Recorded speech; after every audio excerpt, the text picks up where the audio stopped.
নমস্কার বন্ধুরা, তোমাদের সকলকে স্বাগত পুরনো সেই রান্নাবান্না চ্যানেলে। আজ শেয়ার করব তোমাদের চাল কুমড়োর খোসা বাটা রেসিপি। তো অনেকে অনেকভাবে করে থাকে, কিন্তু চাল কুমড়োর খোসা বাটাটা এভাবে করলে খেতে বেশি মজা লাগে এবং খেতেও ভালো লাগে। তো চাল কুমড়োটা খাওয়ার পর খোসাগুলো আমি ফ্রিজে রেখে দিয়েছিলাম। তো ওই খোসাগুলি দিয়েই তোমাদের সঙ্গে শেয়ার করছি। আর এই খোসাগুলি দিয়েই আমরা এভাবে খুব সুস্বাদুভাবে ভর্তা বানাই। তো তার জন্য নিয়ে নিয়েছি চাল কুমড়ো খোসাগুলিকে ভালো করে জল দিয়ে পরিষ্কার করে নিয়েছি রসুন আর কিছু কাঁচা লঙ্কা। এখানে 6 থেকে 7টি কাঁচা লঙ্কা নিয়ে নিয়েছি। তোমরা ঝালটা বুঝে দেবে যে যেরকম খাবে। তো গ্যাসটা অন করে বসিয়ে দিলাম আমি কড়াই, তাতে দিয়ে দিলাম জলে দিয়ে দিচ্ছি এখন চাল কুমড়োর খোসাগুলি, তাতে রসুন কোয়া আর কাঁচা লঙ্কাগুলি দিয়ে আমি আর দিয়ে দেবো কিছুটা নুন। এতে করে খোসাগুলি তাড়াতাড়ি সিদ্ধ হয়ে যাবে।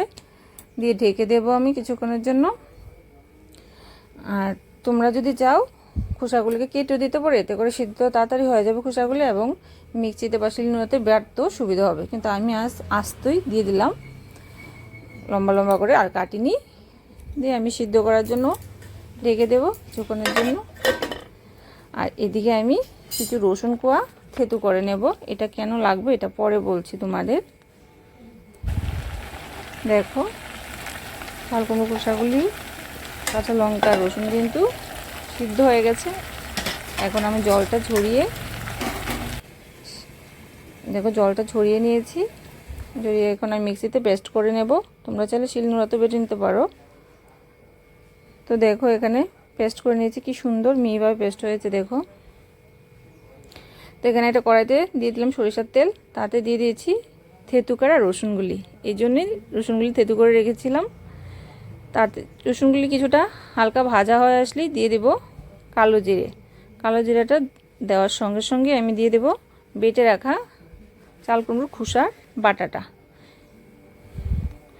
বাটাটা দিয়ে দিব নুনটা বুঝে দিতে হবে, যেহেতু চাল কুমড়ো খোসাগুলি সিদ্ধ করেছিলাম তখন কিন্তু কিছুটা নুন দিয়ে দিয়েছিলাম। তারপর মিডিয়াম টু লো ফ্লেমে রেখে এভাবে কন্টিনিউ নাড়াচাড়া করতে হবে যতক্ষণ না ভর্তাটা ঘন হয়ে আসছে এবং জলটা শুকিয়ে যাচ্ছে। আর বন্ধুরা, যারা অলরেডি সাবস্ক্রাইব করে নিয়েছে তাদের অসংখ্য ধন্যবাদ। আর যারা এখনও সাবস্ক্রাইব করে নিও পরবর্তী নতুন নতুন ভিডিওগুলো নোটিফিকেশন সবার আগে পাওয়ার জন্য।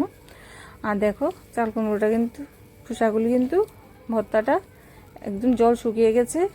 আর তোমরা বাড়িতে অবশ্যই একবার ট্রাই করে দেখবে, আশা করি খুবই ভালো লাগবে। আর ভালো লাগলে অবশ্যই লাইক কমেন্ট শেয়ার করবে।